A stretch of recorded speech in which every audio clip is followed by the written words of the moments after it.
Hi, I'm Rich. And I'm Jimmy. And you're listening to... Rich and Jimmy watch a film. What are we doing? It's a podcast. Tilt your microphone up. How was your bus ride? Shit. Real shit, actually. Yeah, fuck the 156. Wow. Is that like an American police code or something? Yeah. Fuck the 156. Pull the motherfucking 156. Down with the popo.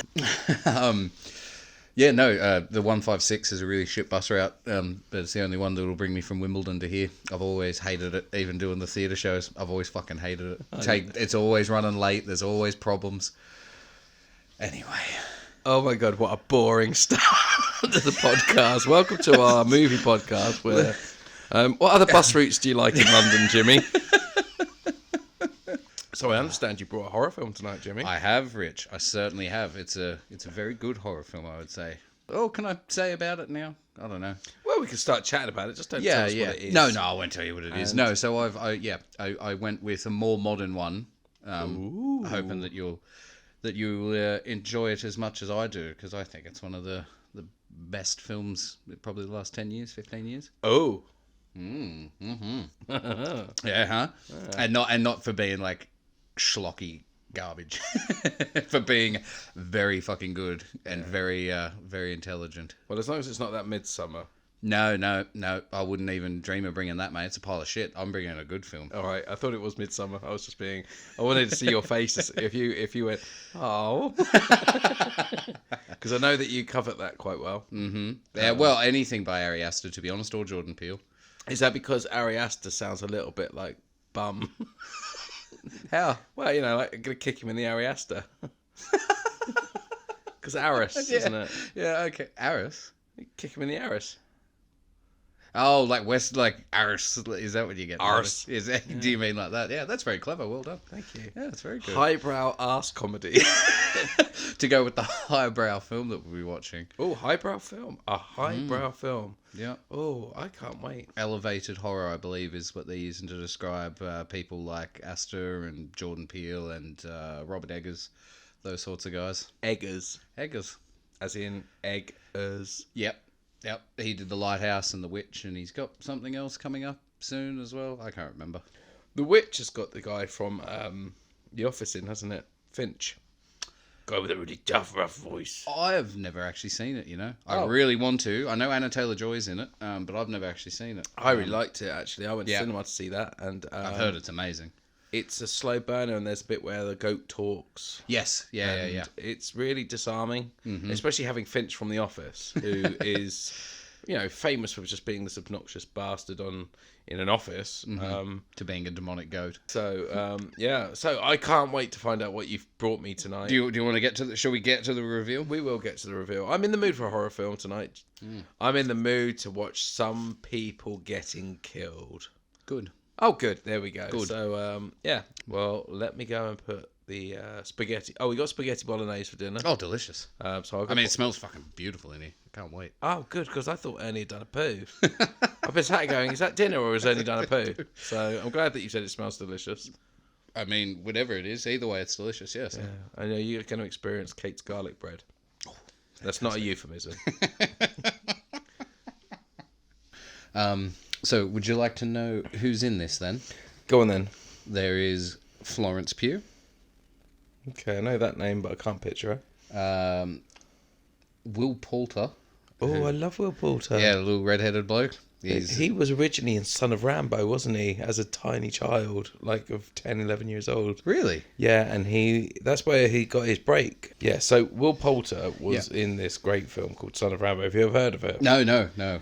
It's a bizarre little film. I think it's very British, but he can't be much more than like 11 years old. And it's such an enchanting little film.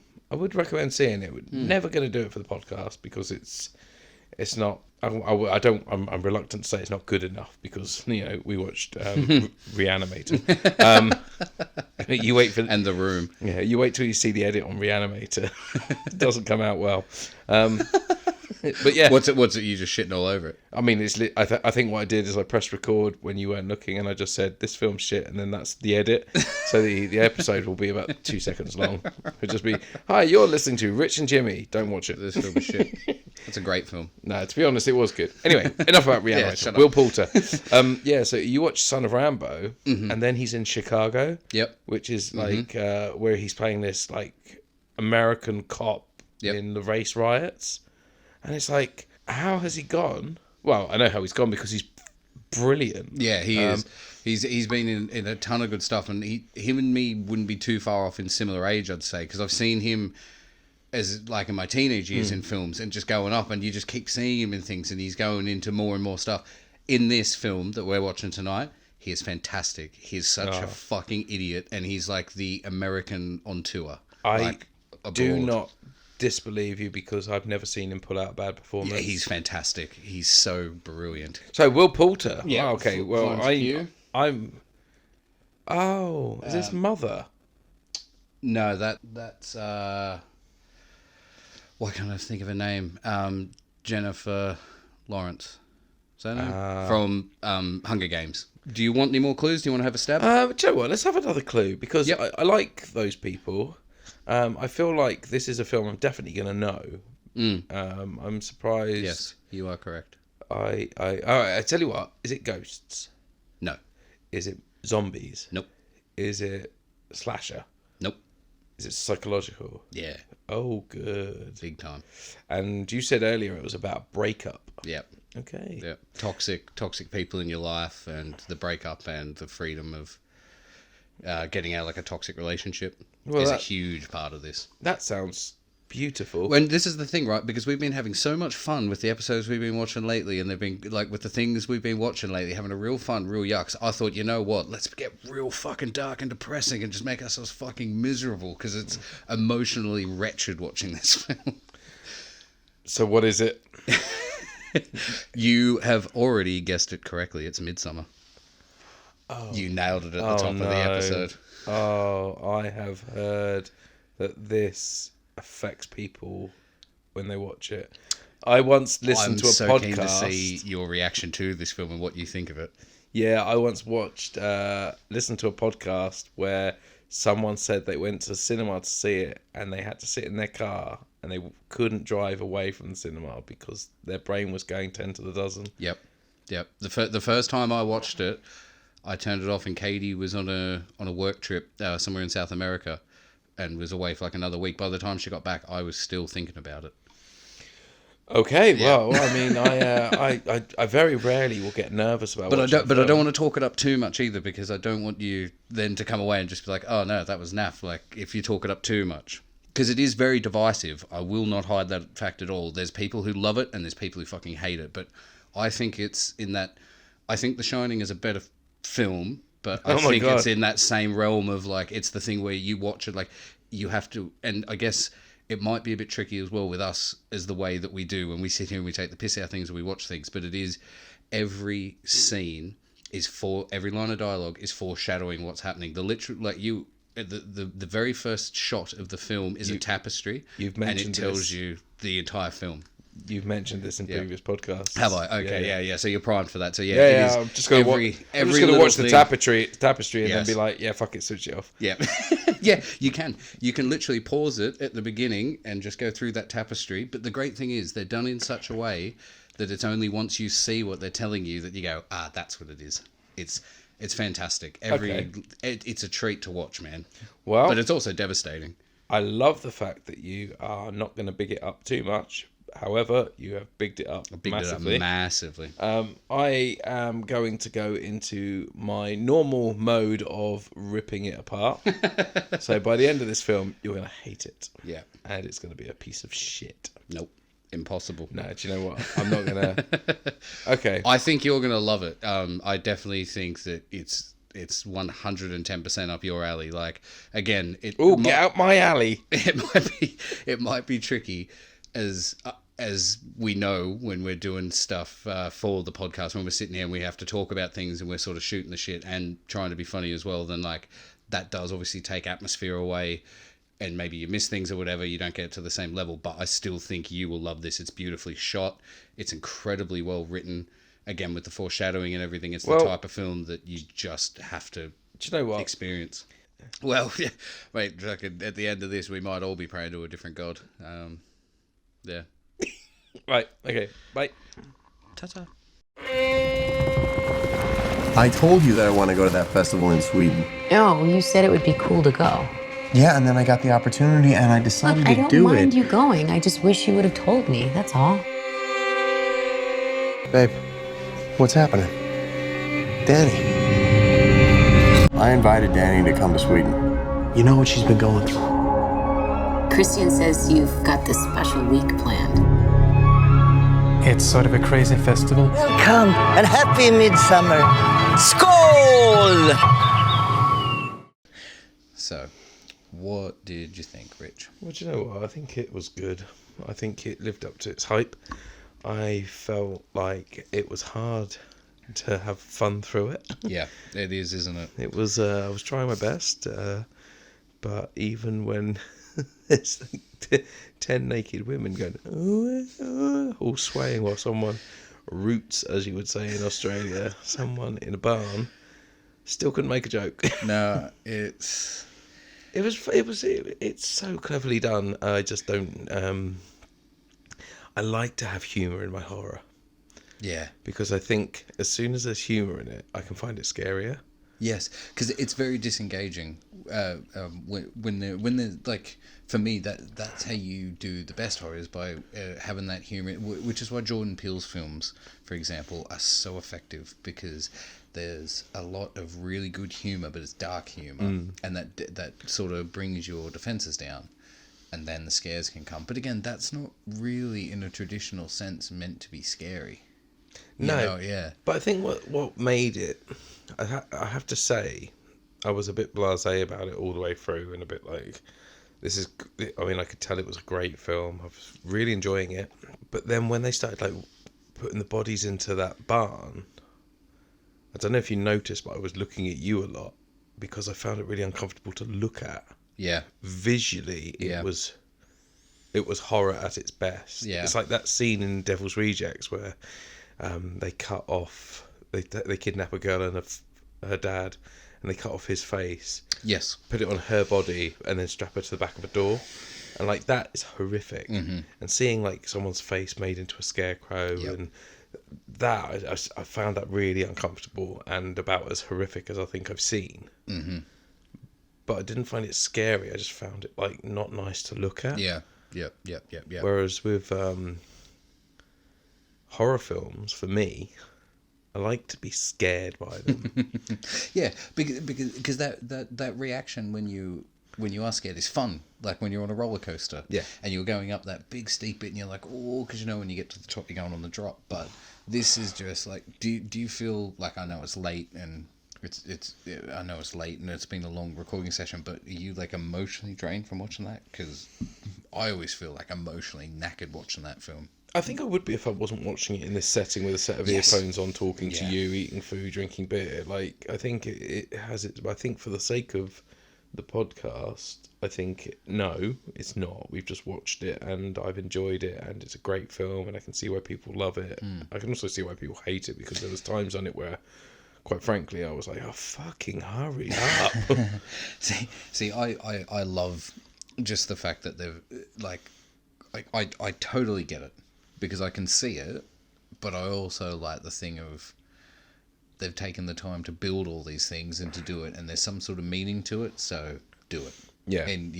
And again, that was the director's cut, so I can't remember what the theatrical cut is like. I know the scene with the kid getting thrown in the river with the weights, that's not in it. I know that whole bit's cut. I mean, isn't there a song and dance routine as well, where they get rid of the song and dance routine, they sing something with, they have canes and little top hats on. And... yeah, that's it. They sing New York, New York on mushrooms.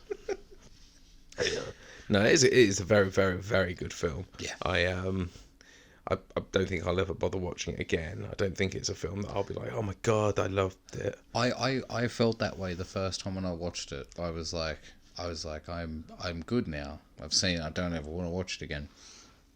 I haven't watched it a couple more times since. I actually enjoy it every time I watch it, just for picking up on more little, like in The Shining. Yeah. Like when I was talking about it, comparing it to The Shining before. Also, as well, I missed it, and you didn't pick it up either.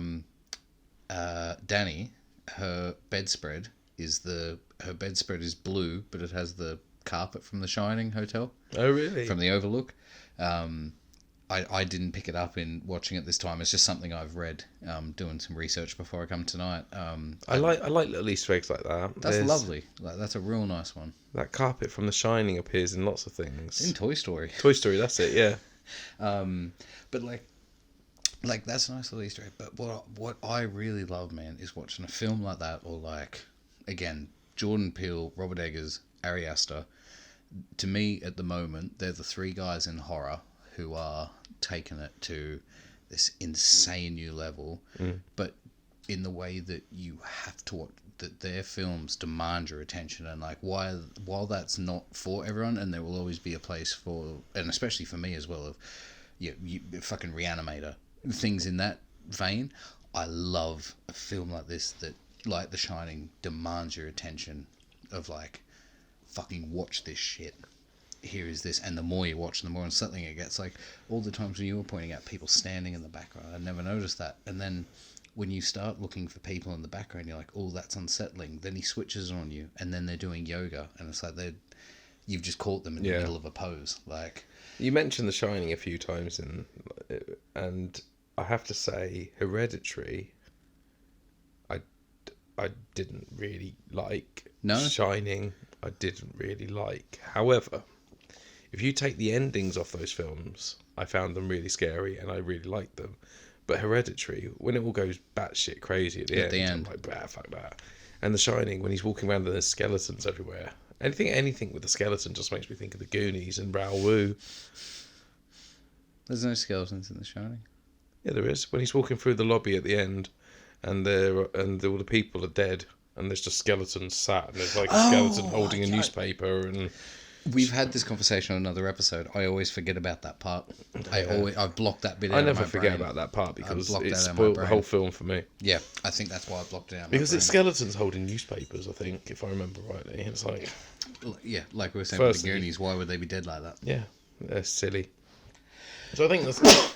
Sorry, go I ahead. can tell that is by the same guy that did Hereditary, because I feel exactly the same. Like, I can understand that, like, Hereditary, for example, is a fantastic film. It's very clever, blah, blah, blah. Same as that. But I just don't think they're my cup of tea. I think my perfect horror has to have something where I can find it funny.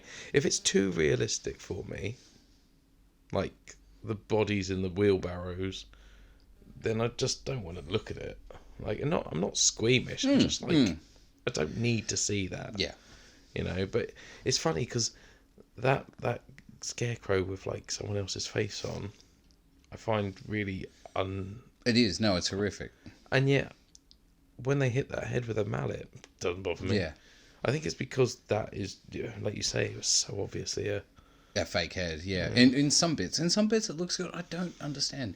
There's the shot where they've left a shot in where they hit it and the mallet just bounces clean off, and it's already been caved in. I don't understand why, and unless maybe you could argue the thing of Danny's already in pretty big shock and trauma, and she's looking at it and it's not looking real. But because I think that was just purely because an oversight in the edit. But also them falling off the cliff didn't look realistic either. You could see that it was just a computer. Yeah, just the CGI. Yeah. And again, that sort of thing. Throw a mannequin over it. Yeah. Don't use a computer. Because like you had those. I say beautiful. I know it's a weird way of putting it, but they are beautiful shots when they're hitting him in slow mo, and it's the practical doll where the face hits, and her whole face just explodes like a fucking ripe melon. That looks amazing. In the slow mo, that looks great. Like, again, I use the word beautiful. It's probably not the word, but it is beautifully, artistically shot. They look great, as you say. When they're jumping, it's very weightless, going down. But I mean, dude, there's minor gripes for me with this film. I think, like, with this movie, as I was saying there at the end, when she's smiling, this film is a perfect encapsulation of how cult, extremist groups at all different ends of the spectrums, how they, even just religions, not even cult, like that's how they get people in. They target people who are emotionally damaged with fucking failing relationships or relationships that have never existed, full stop. They give them these senses of family, they give them these senses of community, etc. But it's fucking sinister underneath. Like, the upfront thing is fine, and then they and especially in the idea of like extremist groups, keep it light. Yeah. Fucking Dude, hell. how can you with this film? Whether it's something like, say ISIS or fucking the KKK, it's like they then normalize extreme behaviors and things that would be horrendous. They normalize that, which then fosters acceptance and tolerance and normalizes it. And it's exactly what they do to people in the real world is what happens in this film. But you do get to see boobies in it, so That's a plus. And there's a willy running around as well, so it's always fun to see. It's always fun to see a naked man running. I really feel like they missed a trick every time when I watch this, when he gets like derobed, because he's such a prick. They should have just made him have a tiny little wiener. It would have been funny, and like some micro penis. Yes. And like as he enters the room and the lady opens her legs ready giggle. to accept, she just goes, "Oh, fuck off." There's a little giggle, all the women. Yeah. Yeah. So yeah. As you can most probably tell, I don't want to talk about extremist terrorism at midnight. I want to talk about Winkies. No, I'm sorry, but the point had. Don't say it again. No, I'm not going to make it again. But the point had to be made that that's extremely well done in what it's. It is a fantastic film. I will give it that. I will. It's not my cup of tea, and not from I'm sort of prudish or anything like that. No. I think it's just a bit too highbrow horror. It's too clever. I like my horrors to go boo or stab or. That's a chainsaw, by the way. What do you want, mate? I give you a Reanimator. I give you Midsummer. Either ends of the spectrum. You don't want either. I think that's the thing. I think the best. It depends what you want from a horror. If you want to be scared by horror, I think The Others is the scariest film I ever saw. Yeah. See, that is a genuinely scary film. I think, the effects, ironically, between Reanimator and Midsummer, at times were very similar. It would have been quite funny if the head had come back to life and gone. I think maybe we're not horror compatible, Jimmy. I don't think we are. Oh no! Is this the end of us? Well, no, not at all, not at all, mate. It's only the beginning because, I mean, what's the point in having a show where two people get on? The entire thing of drama is conflict. Not this is conflict. I was going to say, I think we're being quite amicable. Actually, we are being absolutely. I've just said that film was amazing. No, but I'm saying you can't. Oh, now we're having conflict. But you can't have people completely agreeing. So yes, you can. I think when the next. Going to argue and also disagree. So I think next season when it comes around for the horror, you can pick it. Can't be Evil Dead 2. Oh, the thing pick is, the next horror. I've got quite a lot of horror in my arsenal. I just think everything that I've got, not in my arse. I don't doubt that you have a lot of horror. And I'll let some out. There's a ghost. Ooh. I just don't think I could come up with a horror film that you wouldn't have seen. I think you'll have seen all the horror films. No, all of them. I'd said before I haven't seen The Witch. Yeah, again, though, that's like that. It's same director. No, sorry, it's Robert Eggers. No, it's not. But that's it's what I the mean. same. The Witch was good. It's a great film, but it's not my cup of tea. 13. Have you seen 13 Ghosts? I love it. It's so fucking good. That to me is a great horror film. And like Scream. Yeah. Both of Matthew Lillard. Yeah. Ghost Ship. Yeah. Because Ghost Ship is the same film as 13 Ghosts on a Ship. Yeah, it is absolutely. House on the Haunted Hill with Catherine Zeta-Jones. You need the fun. I love the fun. Yeah. I need the fun. I need that. We want the fun. Get up on that fun. Is it funk? Yeah. All right. Okay. Yeah, Yeah. That was clever. Yeah, thanks. Remove the K, and then you did the second line, which is removing the K again. So basically, you've removed the KKK. Oh my God, I'm tired. So yeah, Jimmy, that was a success for me. Yeah. I'm pleased I've seen it. Yeah, for sure. I'm glad you enjoyed it, man. Yeah, I'm glad really you enjoyed the film. Really did. I think it was there were moments as I'm sure. Yeah. Where I was just like, oh, come on. But when it was going, Yeah. And it was going toot toot. But also as well though, I think the moments where it is lagging, I think it's done on purpose as well, because it knows exactly what it is, because it tells you at the start of the film exactly what's going to happen, so it knows what people are expecting going into it. If you've seen The Wicker Man, this is basically what it's going to be. But I think those bits that are stretched out are done on purpose to make you feel agitated in the same way that the people, if you were in that situation, you would be agitated in the way of just like, these people are fucking weird, I need to get out of here. You've already got that, and then what you're expecting or what you want to happen is not happening. I think that's done on purpose. Like, I think there's probably some ego in terms of the director's cut of the thing of like, I'm gonna tell my story, like editor be damned. I think there's definitely some of that, but I would definitely say that it's done as well to.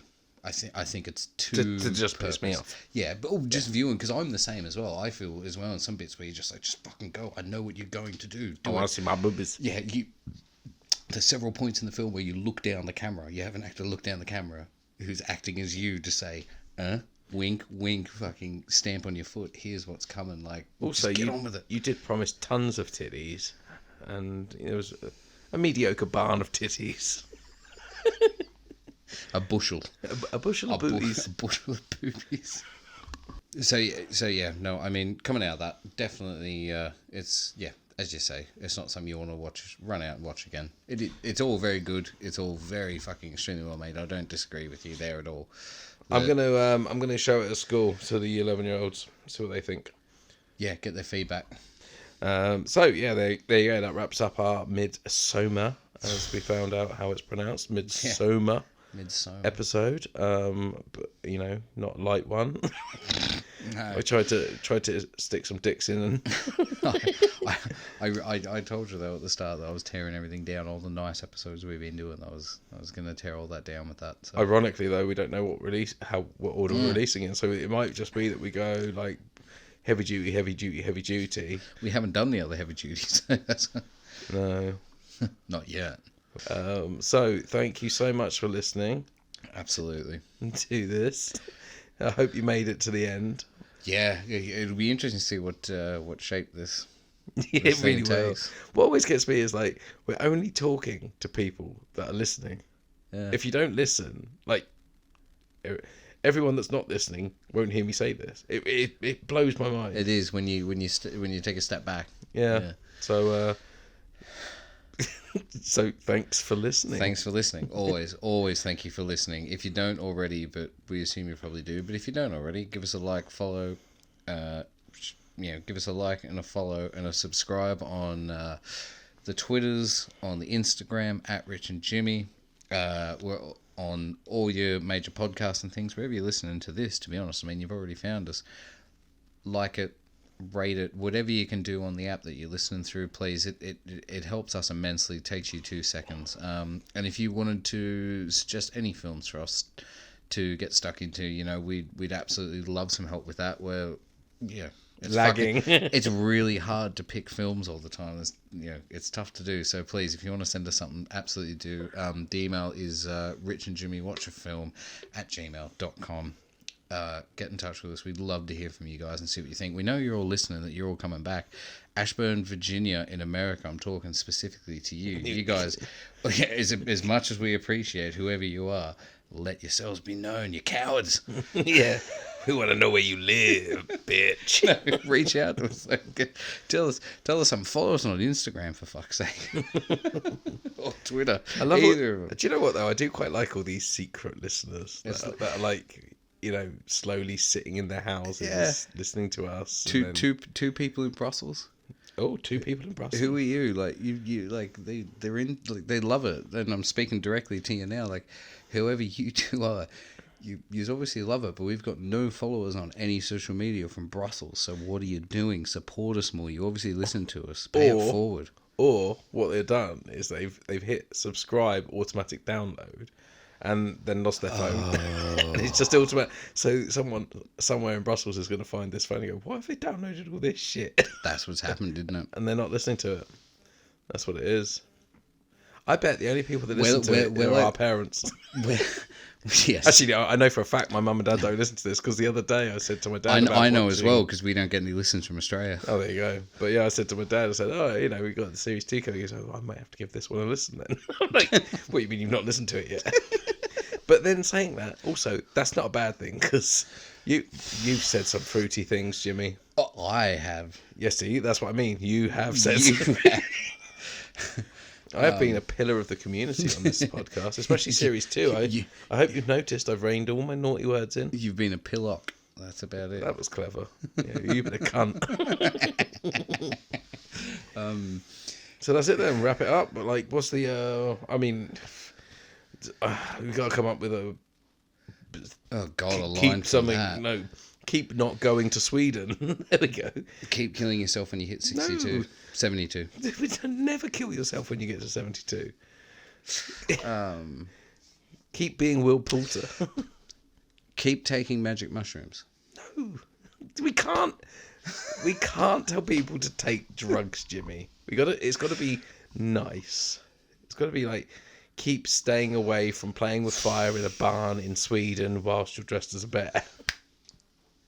Keep staying away from toxic relationships and look after you. Yeah. Make sure that your happiness is your main prerogative, as long as it's not affecting those around you that you care about. Well, I can't make jokes about that because that's a beautiful ending. So let's leave it there. Yeah. Thank you so much for listening. Thank you very I'm much, Rich. guys. That's Jimmy. And we're Rich and Jimmy. Ad vida same. Oh, why end with that? Oh, it means goodbye. Yeah. Well, no, it means until I see you next. Does it? Yeah. That's nice. Yeah, very I really nice. like it when we say goodbye and then we do a little bit more, and then we say goodbye again and we do a little bit more. It always makes me laugh when I'm editing it. So, yeah, thanks for listening. Go on, say it. Kill your parents. Hook up a hose to the car and just leave it running like they did in the film. It's an instructional video. It couldn't be easier. Just take the hoses up, run it into the bedroom, and just seal the doors. It's really fucking easy, guys. Just do it. You're listening to...